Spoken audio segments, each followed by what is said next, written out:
Sadaqallahul azim. Yang kita hormati dan kita muliakan pembina yayasan, kami sudah cukup lama kenal, Bapak Insinyur Haji Supartijo. Yang kami hormati dan kami muliakan Dewan Pengawas, ini juga sudah lama ketemu lagi di sini, pokoknya lama, Bapak Dr. Andes Haji Tarmizi Mahiru. Yang juga kami hormati Dewan Pengawas juga anaknya kawan kami, Bapak Rusli Masri SPD. Yang juga kami hormati Ketua Yayasan, masih muda, Transstudio Pranoto. Aku nanya dengan ngapo namanya Pranoto itu, biasa anak pertama Pranoto, rupanya tua lanang. Pranoto biasanya kalau Jawa Pranoto anak pertama Pranata yang menata. Para yang hadir juga dari pemerintahan, nanti mewakili Pak Camat Palang Kelapa, Bapak Ribut Haryadi MAV. Kemudian bapak-bapak, ibu-ibu, para ustaz-ustazah, anak-anak sekalian, tim hadrah yang sebenarnya masih kepengen denger lagunya lagi, belum puasnya, masih beberapa lagu baru, insya Allah lain waktu baca dengar lagi. Bapak-bapak, ibu-ibu hadirin rahimakumullah, bersyukur pada Allah hari ini kita ditemukan Allah di tempat ini dalam rangka memperingati peristiwa Isra Nabi besar Muhammad Rasulullah Sallallahu Alaihi Wasallam. Salawat dan salam selalu kita sanjungkan kepada junjungan Nabi besar Muhammad Rasulullah Sallallahu Alaihi Wasallam beserta keluarga, sahabat dan pengikutnya hingga akhir zaman. Bapak-bapak, ibu-ibu dan adik-adik sekalian, sebelum saya menyampaikan materi, tadi Pak Supartijo sudah menyampaikan sambutan. Coba kita berdoa dulu ya sebentar, sama-sama doanya yang sudah biasa. Mari kita sama-sama baca bareng-bareng. Bismillahirrahmanirrahim. Rabbana atina fid dunya hasanah wa fil akhirati hasanah wa qina azabannar. Jadi doa itu semuanya kita bisa baca doa itu, dan doa itu paling banyak diucapkan dalam setiap waktu dan kesempatan untuk mendapatkan kebaikan dunia dan kebaikan akhirat. Adik-adik sekalian datang ke sini itu gunanya untuk mendapatkan kebahagiaan dunia dan kebaikan akhirat. Dalam hadis Nabi dikatakan, man arada dunia fa'alahi bil ilmi. Kalau kamu ingin bahagia dunia, kamu harus punya ilmu. Makanya masuk sekolah di apa nih? Nurul Ilmi. Wa man aradal akhirata fa'alihi bil ilmi. Kalau kamu nak bahagia di akhirat, harus memiliki ilmu. Wa man aradahuma, kalau kalian ingin bahagia dunia dan akhirat, yang seperti doa tadi, fa'alihi bil ilmi. Hendaklah kalian mempunyai ilmu. Artinya jelas, doa itu tidak mungkin bisa dilaksanakan kalau tidak punya ilmu. Jadi kalau doa itu bisa tercapai, harus punya ilmu, baik dunia, bahagia dunia maupun bahagia di akhirat. Balik sekalian, saya tanya, kira-kira lah berapa kali, yang saya pun bisa jawab, sudah berapa kali mengikuti peristiwa Isra Mi'raj? Nah, pasti tidak kaca jawabnya kan? Sudah berkali-kali, saking seringnya. Nah, hari ini kita waktu yang beberapa saat ini kita akan mencoba, saya ingin menguraikan sedikit tentang peristiwa Isra Mi'raj. Saya ambil yang penting-pentingnya saja. Ayat yang kami bacakan di muka tadi atau dibaca Qori tadi dimulai dengan Maha Suci Allah. Jadi pembukaan Al-Quran itu macam-macam. Ada yang dengan sumpah, wal asri, demi waktu. Ada juga watin, demi pohon zaitun, dengan demi pohon tin. Ada wadduha, demi waktu pagi atau seterusnya. Ada juga yang dibuka kalimat-kalimat dengan huruf-huruf, misalnya Nun, Alif, Lam, Mim. Ada juga Kaf, Ha, ya ain sad. Dibuka dengan kalimat itu. Apa ini? Itu ada rahasia. Nah, khusus untuk peristiwa Isra Mi'raj dibuka dengan mensucikan Allah. Maha suci Allah. Jadi bapak-bapak, sesuatu yang luar biasa kita menyebut keesaan Allah. Beda dengan wong kita. Kalau di Palembang Pak Supartijo, kalau nyingok yang luar biasa bukan nyebut subhanallah. Apa wong Palembang? Pak Tarmizi. Wong di Palembang tidak subhanallah, kalau nyingok yang luar biasa tuh ya cacam. Ya cacam atau ya samam. Ya cacam. Rupanya aku tanya-tanya dan wong Palembang, apa dia makna ya cacam tuh? Rupanya antara kagum dan terkejut. Ya, antara kagum dan terkejut. Ya cacam. Nah, kita mesti nyanyi nyebutnya subhanallah. Maha suci Allah yang telah memperjalankan hambanya. Artinya memperjalan itu tidak jalan dewek, diperjalankan. Memperjalankan hambanya. Allah yang memperjalankan, Maha suci Allah yang memperjalankan hambanya. Minal masjidil haram ilal masjidil aqsa. Min masjid ilal masjid, dari masjid ke masjid. Maha suci Allah yang memperjalankan hambanya dari Masjidil Haram ke Masjidil Aqsa. Masjidil Aqsa ke Masjidil Haram itu jaraknya sekitar 2000 kilo. Artinya kalau dari Palembang sampai Bali. Kalau 2000 kilo itu kecepatan pesawat 7000 kilo per jam, berarti 2 jam setengah sampai Bali. Ya, naik pesawat. Maha suci Allah yang memperjalankan hambanya dari Masjidil Haram ke Masjidil Aqsa, jarak 2000 kilo. Artinya kalau naik pesawat baik dari Masjidil Haram ke Masjidil Aqsa itu 2 jam. 2 jam. Nah, ini ditempuh cuma kurang, naik Sidratul Muntaha kurang dari 1 malam bolak-balik. Waktu itu perjalanan waktu itu pada masyarakat Rasulullah, kalau ke Masjidil Aqsa dari Mekah itu cuma ada unta atau kuda. Itu sebulan pergi, sebulan balik. Jadi 2 bulan. Maka agak terkejut uang-uang itu. Banyak tak percaya. Tapi dimulai dengan Maha Suci Allah yang telah menjalankan hambanya dari Masjidil Aqsa, Masjidil Haram, Masjidil Aqsa, yang telah kami berkahi sekelilingnya. Nah, ini banyak sekelilingnya ini apa maksudnya? Agar kami perlihatkan tanda-tanda kekuasaan kami. Oh, itu penegasan. Itu namanya taukid, penegasan. Allah Maha mendengar lagi Maha melihat. Bapak-bapak, ibu-ibu, banyak adik-adik sekalian, banyak yang meneliti ayat ini. Apa yunian Rasulullah itu di Isra Mi'raj? Kan tidak mungkin rasanya. Tapi ada seorang peneliti, orang orientalis peneliti, akhirnya dia mundur. Keynes namanya. Dia meneliti, lebih baik saya stop penelitian saya. Saya mencoba, lebih baik saya mencoba supaya hati saya dapat menerima dengan hati yang bersih peristiwa ini. Pakai akal dan acak. Karena bapak-bapak, adik-adik sekalian, syarat penelitian itu apa? Pertama sesuatu berulang-ulang. Ya. Itu pacak diteliti. Kalau cuma sekali beda pacak. Adik-adikku nak meneliti perilaku anak SMA. Mak mano? Di sekolah. Bisa li ente tiap hari. Siko-siko. Apa yang dilakunya tiap hari itu boleh datang sampai balik tiap di kelas mau teliti terus sampai berapa ambil sampel. Ketemu gambaran. Mak mano perilaku. Nah, ini cuma sekali. Tidak pacak diteliti. Tidak pacak diteliti karena cuma berlaku satu kali. Maka pendekatannya adalah pendekatan iman. Kita baca di kalimat Subhanallazi asra bi abdihi. Nah, abdun biabdi yang telah menjadikan hamba. Hamba di dalam Al-Quran,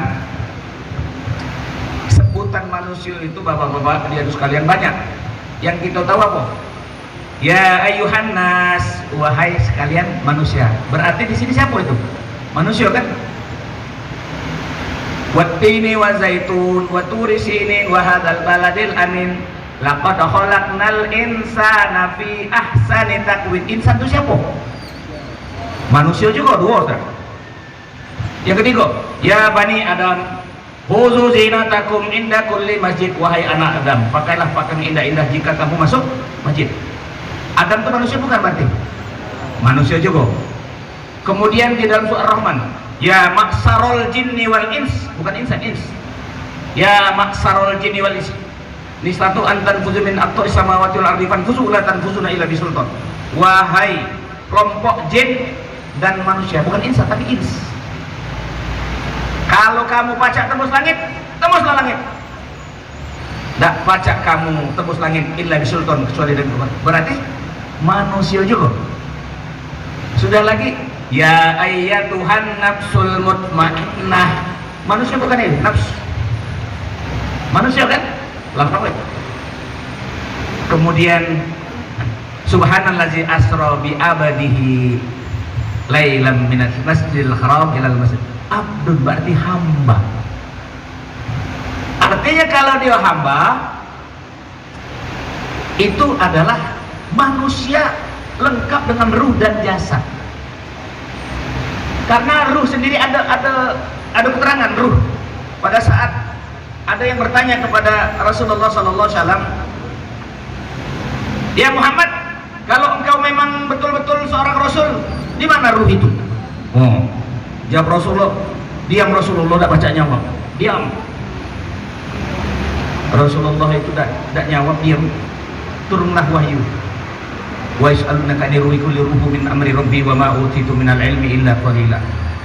Wahai Muhammad, jika ada yang bertanya padamu tentang ruh, katakan ruh itu adalah urusan Tuhanmu dan kamu itu tidak diberi ilmu kecuali sedikit. Berarti ruh itu bukan urusan manusia. Rasulullah tidak jawab dengan Al-Quran, ruh itu adalah urusan Tuhan. Maka yang kita kaji bukan ruh. Kalau nak kita kaji ruh, tidak mampu kita kajinya. Dia dikaji karena yang berangkat itu Rasulullah. Abdun berarti ruh dan jasad. Jasad tanpa ruh apa namanya? Meninggal tanpa ruh apa namanya? Jenazah, mayat kan? Sholat jenazah atau sermai? Nah ini berarti kalau hamba itu ruh dan jasad, selesai berarti. Yang berangkat itu adalah yang Isra Mi'raj itu ruh dan jasad, karena dia namanya Abdun. Kenapa Allah tidak memakai insin saja? Mengapa Allah tidak memakai ya Bani Adam? Ada maksud. Tapi kalau nak masuk masjid, Allah pakai ya Bani Adam khuzu zinatakum inda kulli masjid. Wahai anak Adam, pakailah pakaian yang indah-indah jika kamu masjid. Tidak pakai insan, tidak pakai nas. Rupanya kalau Bani Adam tuh wong yang galak becindo. Artinya Allah tuh memakaikan kita galak becindo, itu namanya Bani Adam. Jadi kalau ada galak becindo itu memang Bani Adam. Ya. Tapi pada saat jin tidak dikata ke ya insan dan jin, tidak, tapi Bani Adam. Berarti yang galak becindo ini adalah manusia. Kemudian mengapa tadi waktu nembus langit memakai istilah ins bukan insan? Artinya adik-adik sekalian, ini berkaitan dengan potensi. Artinya pada saat kita disebut ins, berarti kita ini punya potensi pacak nembus langit. Ada kemampuan untuk nembus langit. Artinya itu gambaran yang paling tinggi. Adik-adikku dari Nurul Ilmi ini, insya Allah pacak sampai tingkat yang paling tinggi. Amin. Pacak. Apalagi tadi kata Pak Tarmizi sudah akreditasi ya. Kalau sudah A itu sudah pujian itu, sudah sama, udah kata beda dengan negeri. Sama sudah akreditasi A. Jin, ins, pacak. Tapi kalau disebut insan, kalau insan ini artinya pacak bagus, pacak jahat, tergantung lingkungan, tergantung pendidikannya. Jadi kalau dia disebut manusia, insan, Wong itu punya potensi untuk jadi wong hebat atau potensi jadi wong rusak, tergantung pendidikan dan lingkungan. Ya, insan. Jadi kalau disebut insan, dia pacak jadi wong hebat, tapi pacak juga jadi wong rusak, tergantung lingkungannya. Lingkungannya yang mempengaruhi. Lingkungan yang mempengaruhi.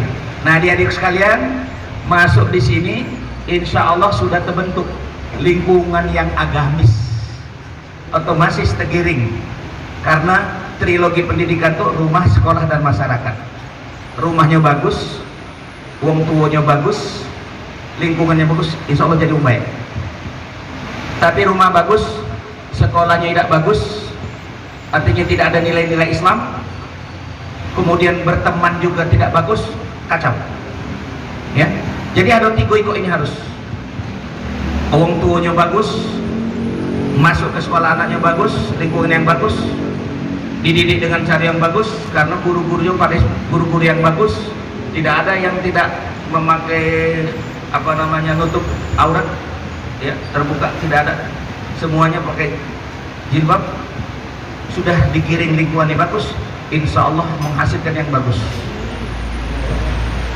Kemudian dinamakan hamba yang telah kami tunjukkan, agar kami tunjukkan tanda-tanda kebesaran kami. Nah, Allah tunjukkan. Jadi di sini kalau Allah sudah tunjukkan sesuatu yang tidak lagi menjadi mustahil, sesuatu yang sudah betul-betul ini terjadi pendekatan dengan keimanan kepada Allah. Karena apa? Setelah peristiwa Isra Mi'raj ini banyak yang menjadi kafir atau pindah lagi dari memeluk Islam, sampai dia keluar lagi ngomong ke Rasulullah SAW adalah gilo. Wah, ini tidak percaya. Hadirin sekalian, kita tidak akan membahas masalah mimpi, tapi yakin tak mimpi itu ada? Coba jawab, ada tak mimpi itu? Pernah tak nengoknya? Nah, yakin tak mimpi itu ada? Ada kan? Karena ngapa yakin? Karena kita pernah merasuknya. Dan ngapa kita pernah merasuk? Wong lain ngerasuknya juga. Dan kita galak bercerita, kita juga galak dengar cerita. Maka kata Nabi, kalau kamu mimpi yang indah, itu adalah 1/50 daripada kenabian. Jangan engkau ceritakan kepada orang yang engkau percayai. Tapi kalau mimpi yang jelek, peludahlah ke kiri 3 kali, itu dari syaitan. Maknanya apa ini? Artinya mimpi itu gaib, tak ingat. Tapi kita percaya siapa yang cerita itu. Kalau misal Pak Partijo cerita, "Oi, Ustaz, aku semalam mimpi bagus dan Ustaz." Aku percaya, karena aku tahu siapa Pak Partijo. Yang cerita Pak Tarmizi, "Oi, Dek Pak Mi, aku mimpi bagus nih yang semalam. Aku tuh berapa kali memutari tawaf Ka'bah itu. Jaknya nak umroh lagi." Percaya, karena yang kita percaya. Tetapi kalau mimpi jelek, umpamanya mimpi dicetuk ulo, ya. Nah, ini jangan salah cerita, ya, terutama ibu-ibu yang sudah punya suami. Dia cerita sama, "Aku semalam mimpi dicetuk ulo." Nah, hati-hati kau, jiwa nak kawin lagi kau. Nah, salah takwil. Padahal kalau mimpi jelek, berludahlah ke kiri 3 kali, itu dari syaitan. Kalau mimpi jelek, maka kalau nak beludah itu bapak-bapak, walaupun mimpinya mah itu, jangan banyak gino beludah tuh, lihat siapa sebelah kiri kita. Enak. Kalau bapak-bapak mimpi jahat beludah, lihat itu siapa. Kalau ke kiri ibu, ya dikit baik, asal tidak baik. Jangan pulak sampai dia terbangun, ada diludahi kan. Dia omong ke aliran sesat. Ini Rasulullah. Wong ngomong ke ruya itu mimpi, bukan mimpi. Ini bukan mimpi, karena ada abdun, ada hamba, berarti Rasulullah tidak mimpi. Balik dari peristiwa ini, bercerita Rasulullah ngumpul uang bahwasanya ke aku dari perjalanan Isra Mi'raj. Isra, perjalanan dari Masjidil Haram ke Masjid Aqsa, kemudian naik Sidratul Muntaha. Apa jiwa di Mekah waktu itu? Rasulullah gilo. Cuma akhirnya wong datang ke manggil Abu Bakar. Panggil Abu Bakar, ya Abu Bakar, katanya Muhammad itu dia dari Isra Mi'raj ke Masjidil Aqsa sampai naik ke Sidratul Muntaha. Mana pendapat kau? Apa jawab Abu Bakar? Kalau yang bercerita itu adalah Rasulullah SAW, lebih dari itu aku percaya. Karena apa? Karena Rasulullah tidak pernah berdusta. Tidak pernah berdusta. Maknanya apa di sini? Maka omongan kita kalau nak dipercaya wong, jangan galak bohong sekali be. Maknanya itu. Siapa yang cerita tergantung. Kalau wong itu tidak pernah bohong, insya Allah wong percaya omongannya. Tapi kalau galak bohong, maka wong tidak percaya. Maka Abu Bakar Siddiq mendapat gelar As-Siddiq itu setelah peristiwa Isra Mi'raj Nabi besar Muhammad Rasulullah SAW. Bapak-bapak, ibu-ibu hadirin rahimakumullah, perjalanan Isra Mi'raj ini dari buku yang ditulis oleh Ibu Khadijah Nasution almarhumah, itu dosen kami, dosen sejarah Islam. Beliau menyatakan bahwasanya perjalanan Isra Mi'raj itu tidak langsung dari Masjidil Haram ke Masjidil Aqsa. Makna barokna haulah, kami tunjukkan tanda-tanda kekuasaan kami, tidak langsung ke Masjidil Haram, tapi dia keliling dulu. Keliling pertama namanya terminal pertama namanya Yasrib. Yasrib itu sekarang namanya Madinatul Munawwarah. Jarak antara Mekah sama Madinah itu lebih kurang 400 km. Jadi kalau mau umroh itu naik haji pakai mobil kayak bus sekitar 6 jam karena jaraknya luas, besar. 6 jam kita nyampe. Berhenti di Yasrib. Pada saat berhenti di Yasrib ini, Jibril bertanya, "Ya Rasulullah, tahukah engkau di mana tempat kita berhenti ini?" Jawab Rasulullah, "Tidak tahu." Inilah Yasrib. Mengapa kita berhenti di sini? Nanti setelah engkau pulang ke Mekah, engkau akan diusir oleh penduduk Mekah dan engkau hijrah ke Madinah. Itulah namanya pemberitahuan sebelumnya, ru'yah.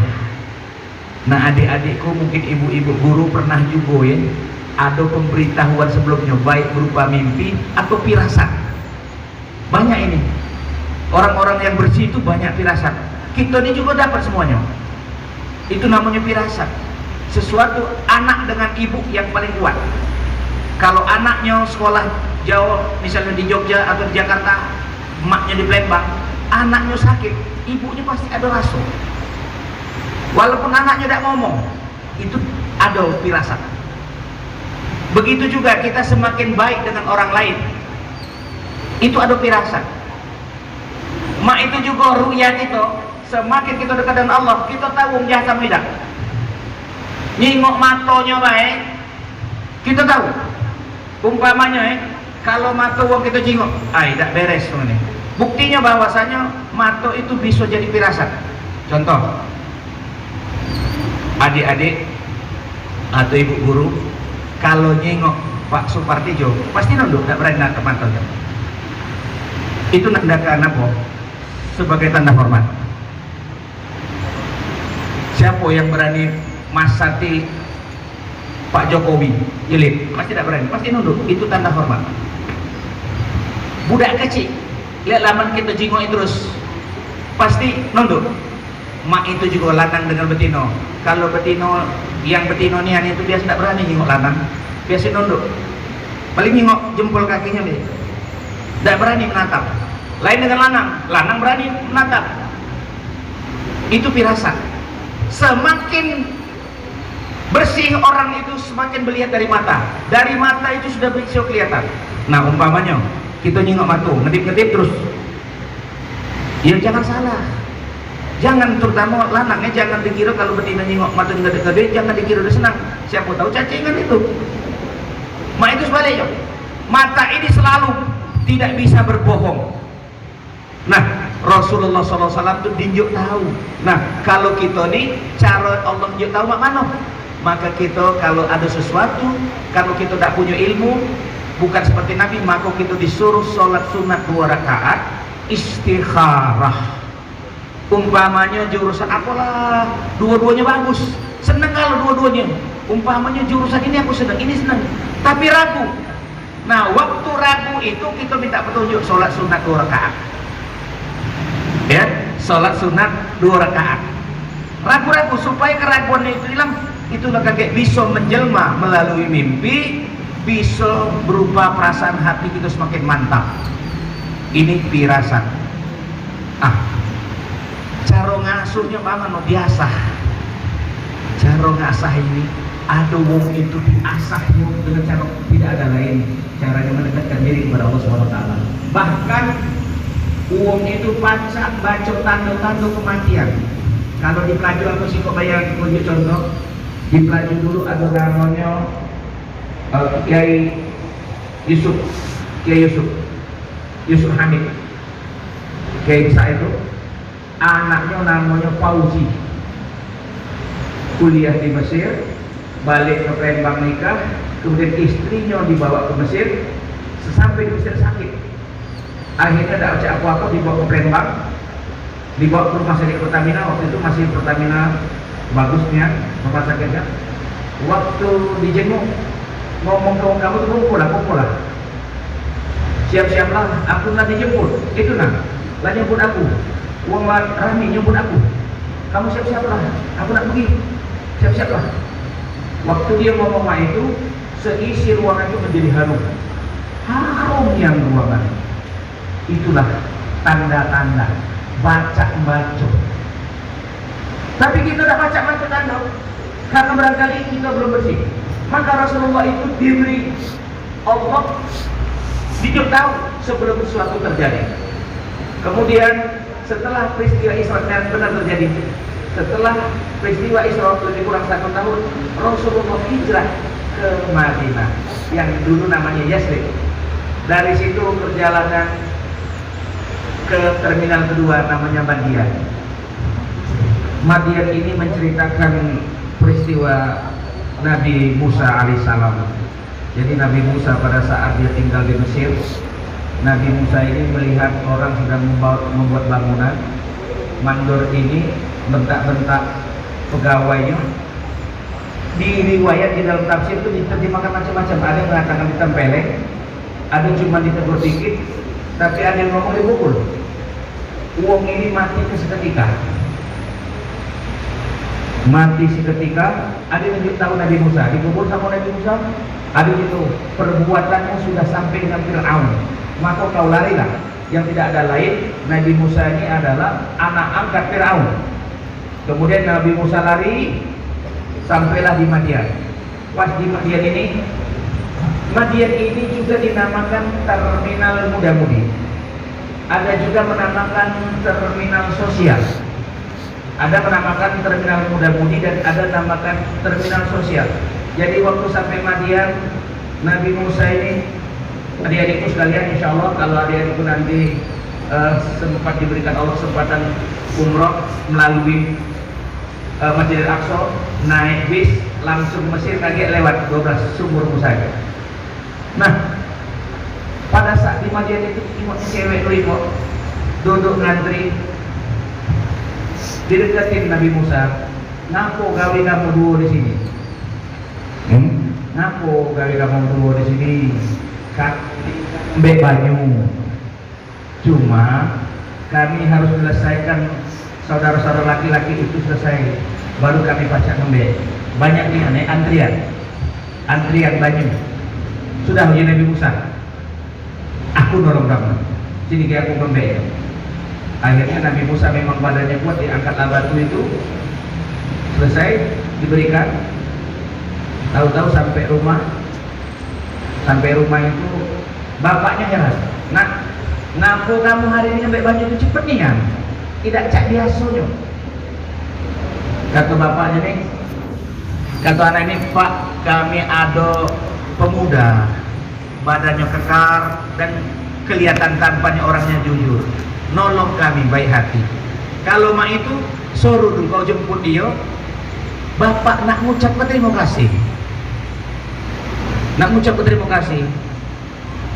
Datanglah wanita dua ini menemui lagi Nabi Musa. Wahai saudara laki-laki, kami ini mempunyai orang tua yang sudah sangat sepuh.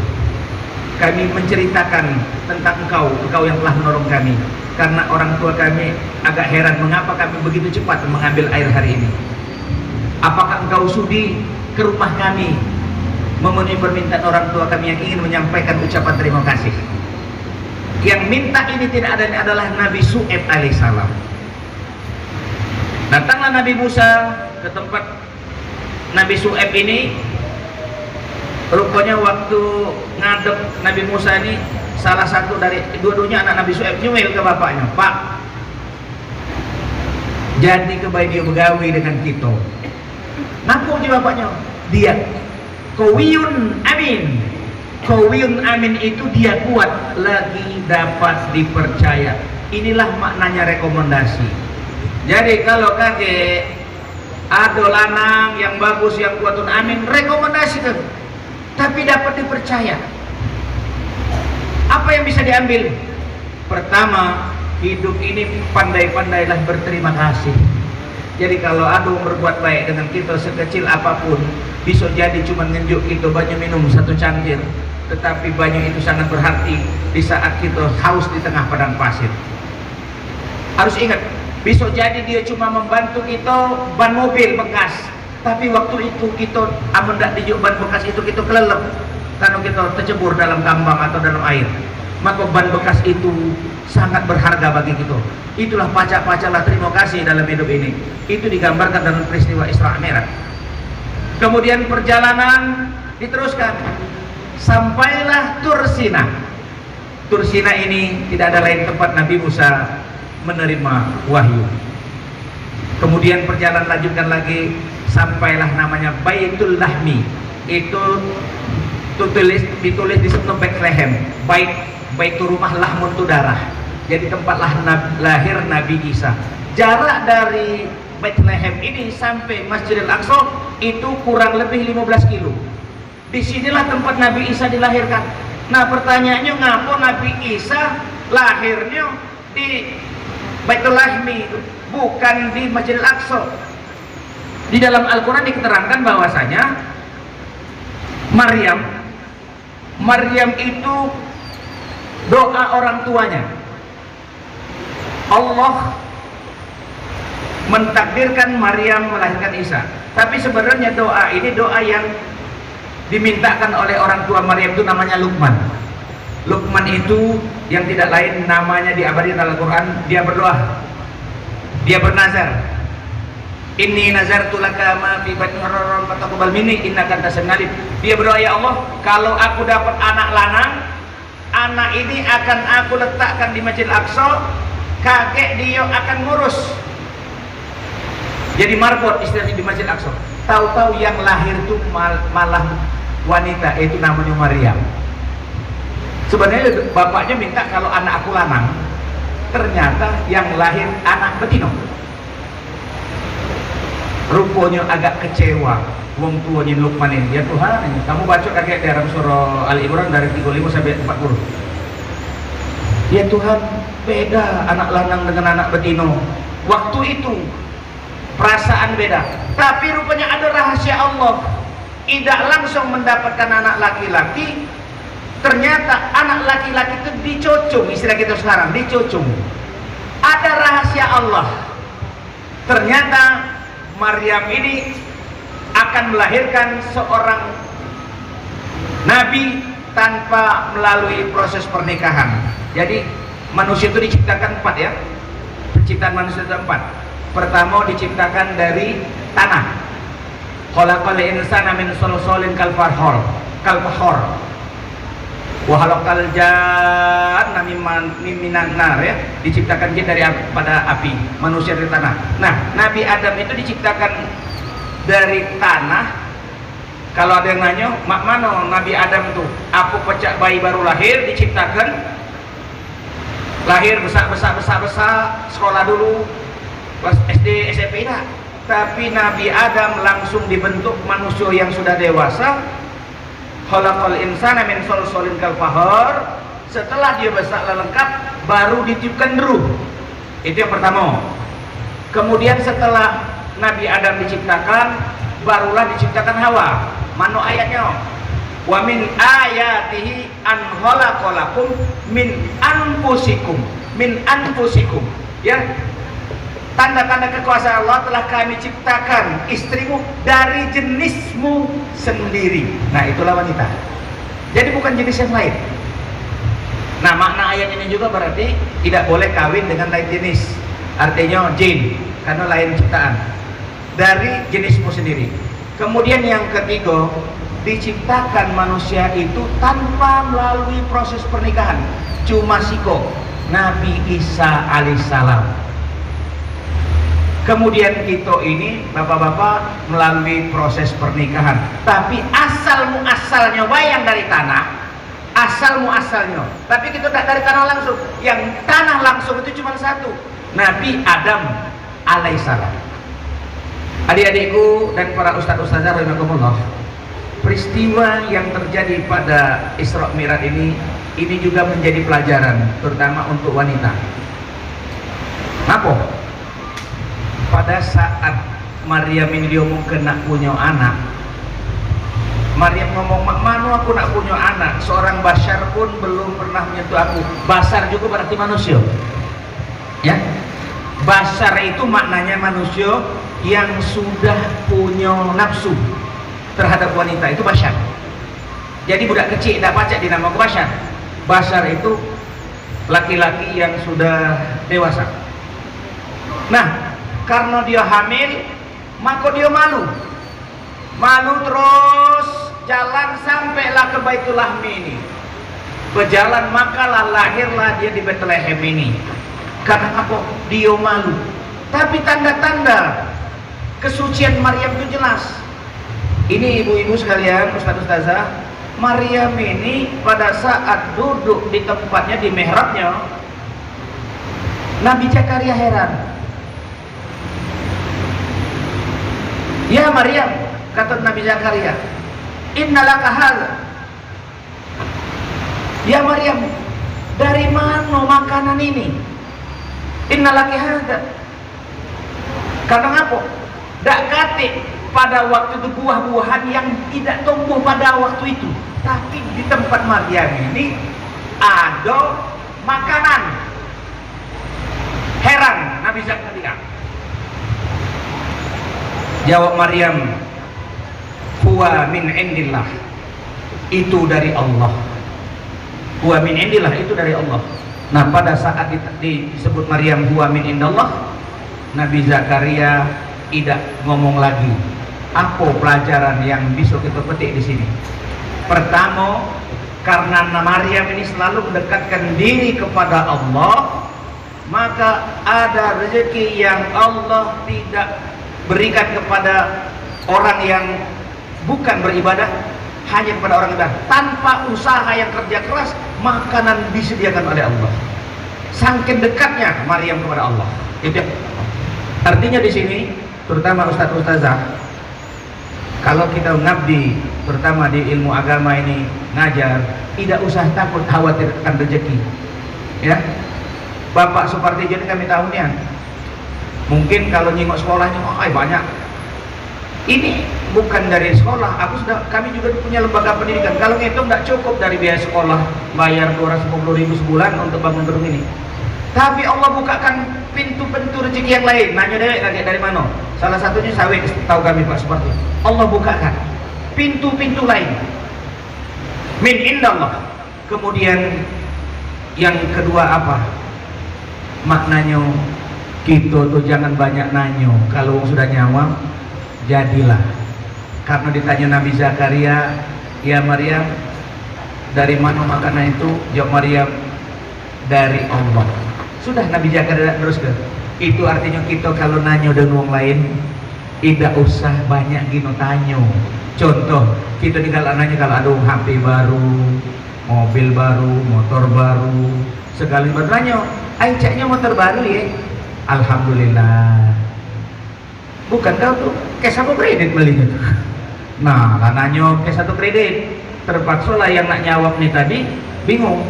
Kalau dijawab ke beli cash seakan-akan mudika, tapi kalau kredit malu. Nah, tidak boleh. di dalam Islam kalau nak nurut Maryam, kalau nanyo tidak boleh kita terlalu detail kepada orang lain, terutama masalah pribadi.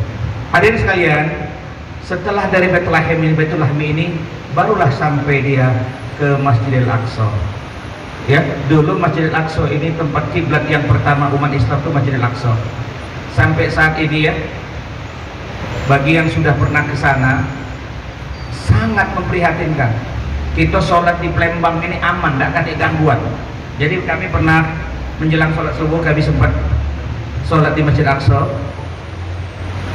Aku agak terkejut Pak Tarmiji, uji aku beda nih Masjid Aqsa dengan Masjid Haram. Duduk di barisan depan Masjid Aqsa ini, mereka pakai celana jeans, baju kaos tidak berkepiah, sambil baca Quran. Ada 7 atau 8, masih belum tua nian, setengah tua lah, 40-50 bet. Duduk. Aku semakin bertanya-tanya, beda kalau Masjid Haram, pakaian rapi, wangi, lengkap, tapi baca Quran. Selesai azan, aku kira aku ini patah kaki, aku lumpuh, tapi ngaku masih muda. Selesai azan, langsung diangkat Al-Quran, kursi diangkat, baca rupanya sholat, tegak biasa.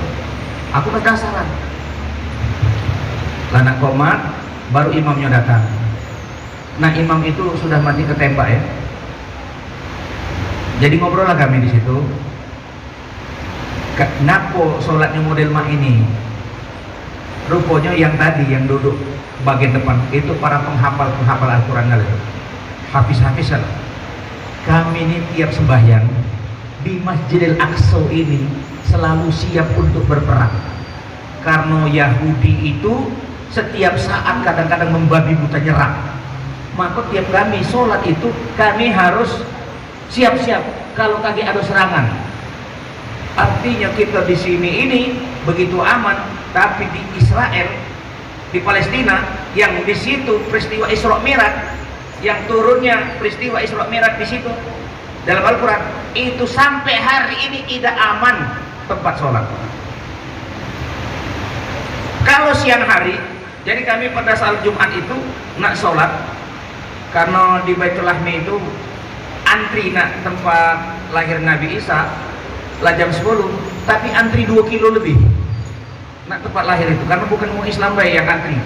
Akhirnya diputuskan kita tidak usah jengok sana, dari jauh cukup foto dari jauh, karena takut terlambat sholat. Rupanya lah terlambat, masjid lah penuh.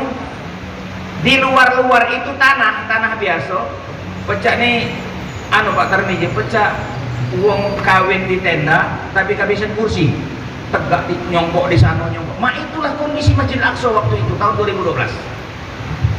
Jadi aku nanya, Pak, apa kamu ini tidak dibantu sama Arab Saudi? Apa tidak dibantu sama Qatar? Apa tidak dibantu sama negara Islam lain? Bukan tidak dibantu, Pak. Arab Saudi itu berapa baik kami butuh nak membagus ke ini, diindahkan ya. Qatar itu berapa baik mereka akan siap, tapi tidak boleh sama Israel. Itu tidak boleh sama Israel. Jadi itu kondisi Masjid Aqsa sampai saat ini.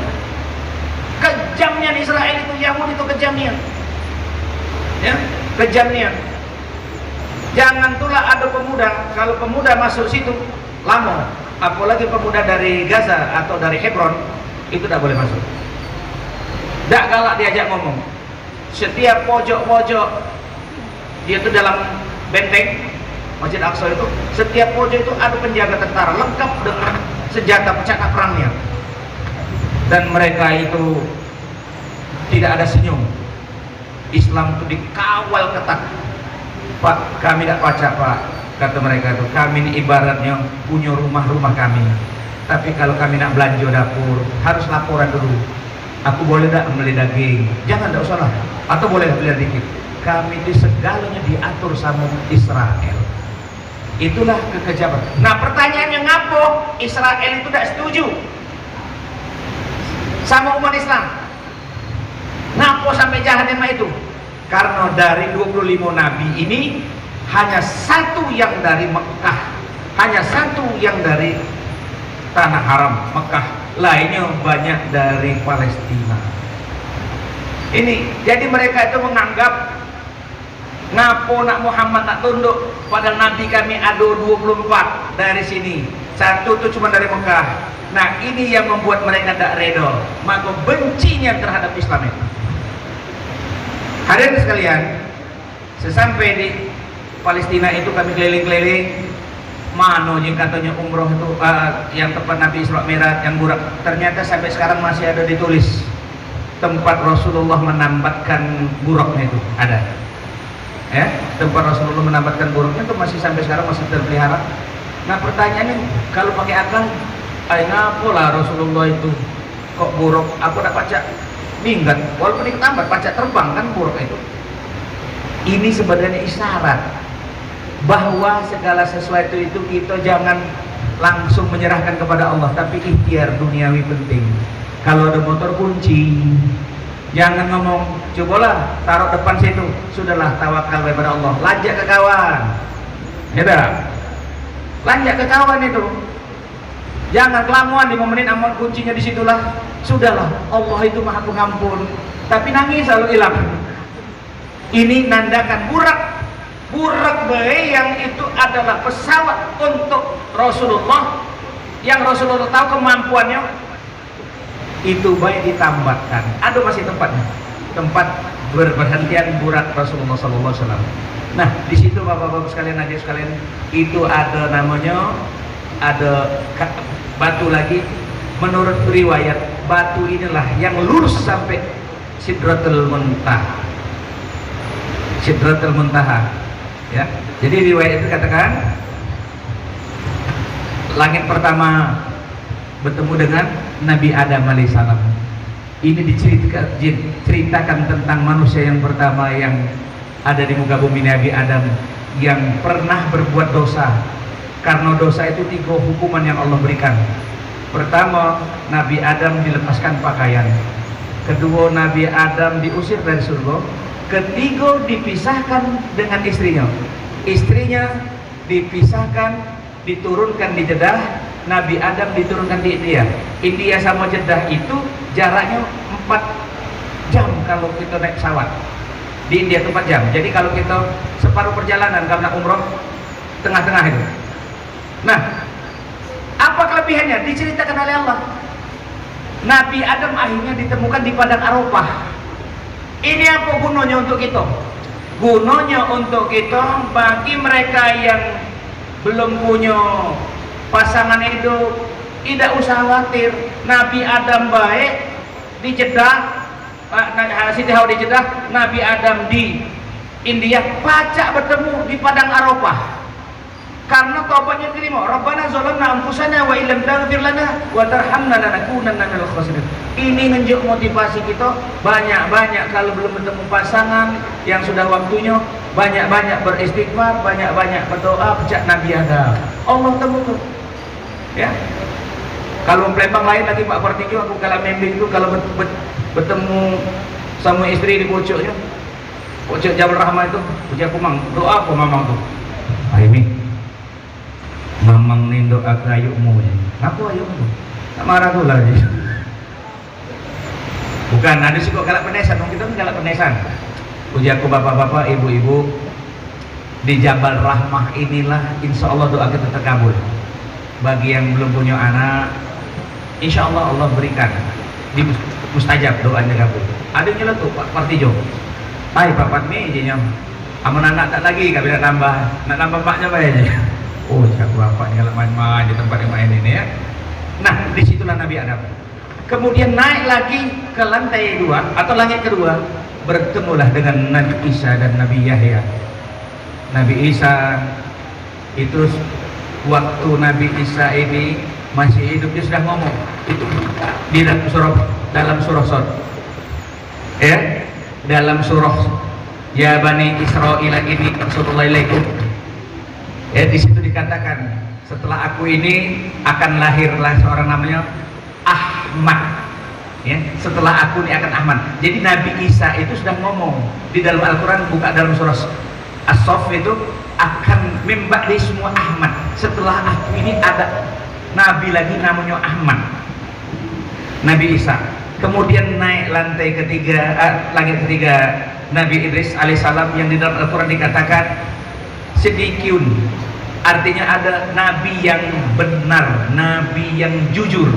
Naik ke langit keempat bertemulah nabi, bertemu Nabi Yusuf alaihissalam. Naik ke langit kelima bertemu dengan Nabi Harun. Keenam bertemu Nabi Musa alaihissalam. Nah, kisah Harun ini dalam Al-Quran, pada saat Nabi Musa diperintahkan untuk menghadapi Fir'aun, itu Nabi Harun disuruh mendampingi. Apa ayatnya? Izhaba ila fir'auna fa innahu tagha fa yaqula lahu qawlan layyina. Wahai Musa dan Harun, datangilah Fir'aun itu dengan qawlan layyina. Fa innahu tagha, dia itu sudah melampaui batas. Maka ngomonglah dengan Fir'aun itu qawlan layyina, dengan tutur kata yang lemah lembut. Ngapo Nabi Harun disuruh nampingi? Nabi Musa ngomong dengan Fir'aun itu, bukan nabi yang lain. Karena Nabi Harun itu diceritakan bahwa fasih dalam ngomong, sementara Nabi Musa ini cadal.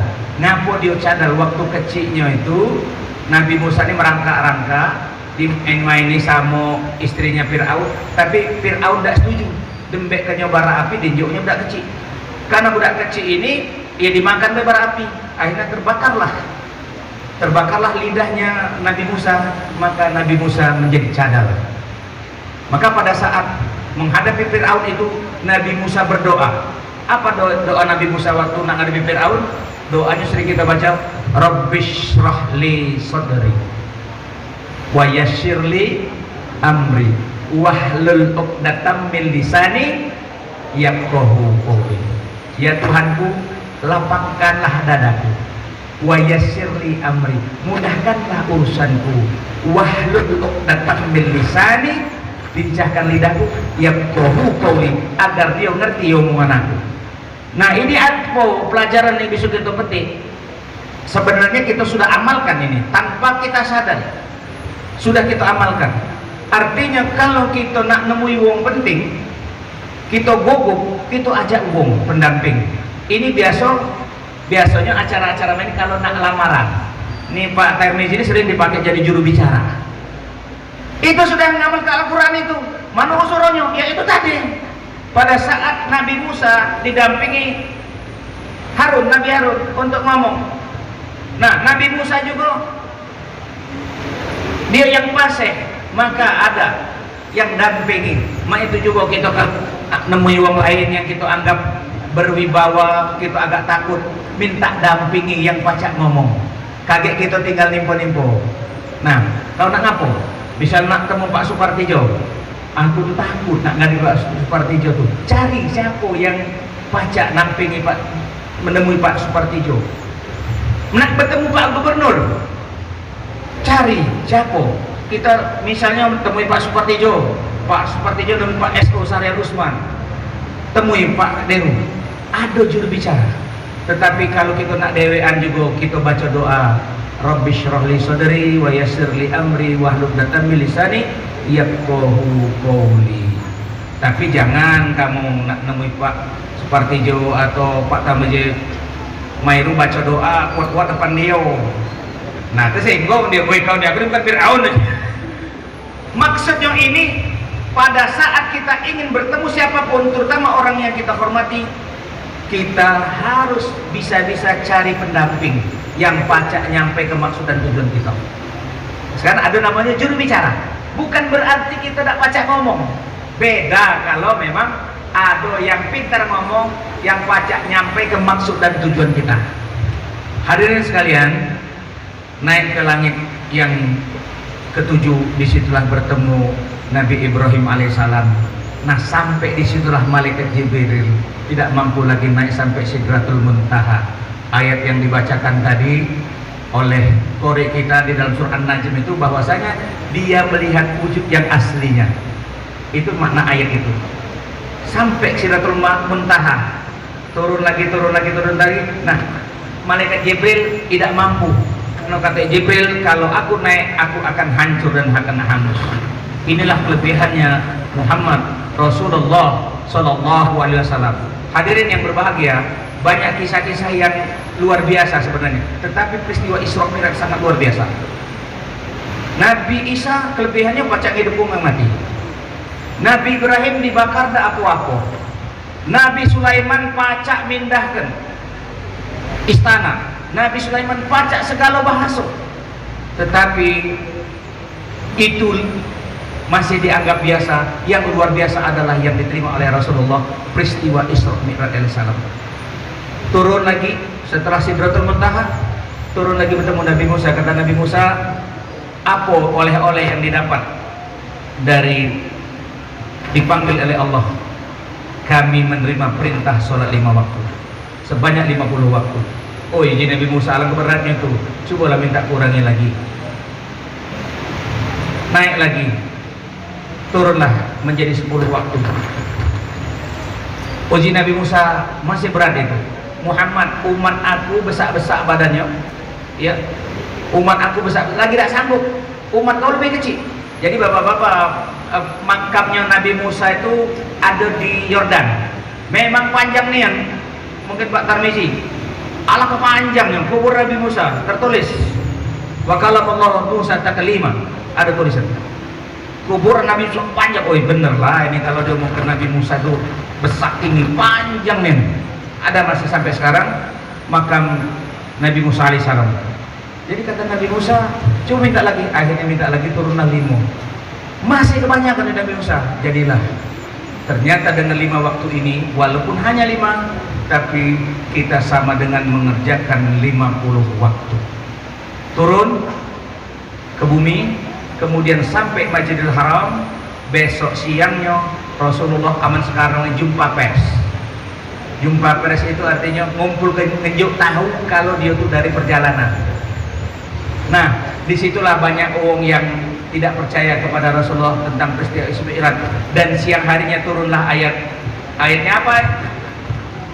Aqimis sholata liduluki syamsi ila ghasaqil laili wa qur'anal fajr inna qur'anal fajri kana mashhuda wa minal laili fatahajjad bihi nafilatan laka asa ayyabaka rabbuka maqaman mahmuda wa qur rabbi adkhilni mudkhala sidqin wa akhrijni mukhraja sidqin waj'al li min ladunka sultanan nasira wa qul jaa al-haqqu wa zahaqa al-batil innal batila kana zahuqa wa nunazzilu minal qur'ani ma huwa shifaa'un wa rahmatun lil mu'minin wa la yazidu zalimina illa khasara wa idza an'amna 'alal insani a'rada wa na'a bi janibihi wa idza massahu syarru kana ya'usa qul kullu ya'malu ala shakilatihi fa rabbukum a'lamu biman huwa ahda sabila.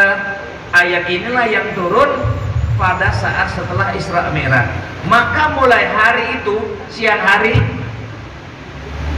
menjelang zuhur, sholat yang pertama yang dilakukan oleh Rasulullah adalah sholat zuhur.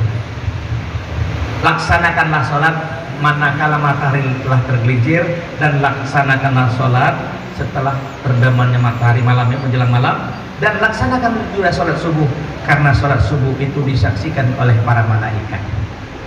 Nah, inilah kalau wong Syiah sholatnya cuman ayat ini 3 kok dia, cuman sholat zuhur, ya, maghrib, sama subuh. Ini apa dia? Itu Syiah kan ya? Kalau kita 5 waktu kan, 5 waktu. Nah, ngapo sekarang sholat zuhur itu 4 rakaat? Adik-adik mungkin bertanya-tanya, ngapo lah sholat zuhur, sedang lesunya 4 rakaat. Sebelumnya ada qobliyah 2 rakaat, sesudahnya ada ba'diyah 2 rakaat. Sementara sholat subuh hanya 2 rakaat, dak kate ba'diyah, cuma ada qobliyah baik. Rupa-rupanya diteliti sama wong, ya, ngapo nian sholat zuhur 4 rakaat. Rupanya hasil penelitian, wong yang kena stroke rato-rato menjelang zuhur dan waktu zuhur. 70% wong kena serangan jantung waktu zuhur, karena waktu itu darah kita sedang naik. Maka dari segi kesehatan, waktu sholat zuhur itulah darah yang di kaki pacak sampai kepala, darah yang kepala pacak sampai kaki waktu sholat zuhur. Maka tidak heran pada saat kita sholat zuhur, selesai sholat zuhur ya, kita pacak ngomong lego, karena waktu itulah peredaran darah kita, darah di kaki berganti kepala, darah kepala ganti ke kaki. Maka kalau waktu sholat datang, kita langsung sholat. Bukan berarti tidak boleh sholat jam 1, jam 2. Manfaat secara jasmani akan terasa. Maka dari sekalian, waktu zuhur itu ya bagus sholat langsung. Teng aja kalau pacak dak katik nian, kecuali dalam perjalanan ya. Tapi kalau dak katik asal di rumah, bila perlu kalau waktu makan tunda dulu makannya.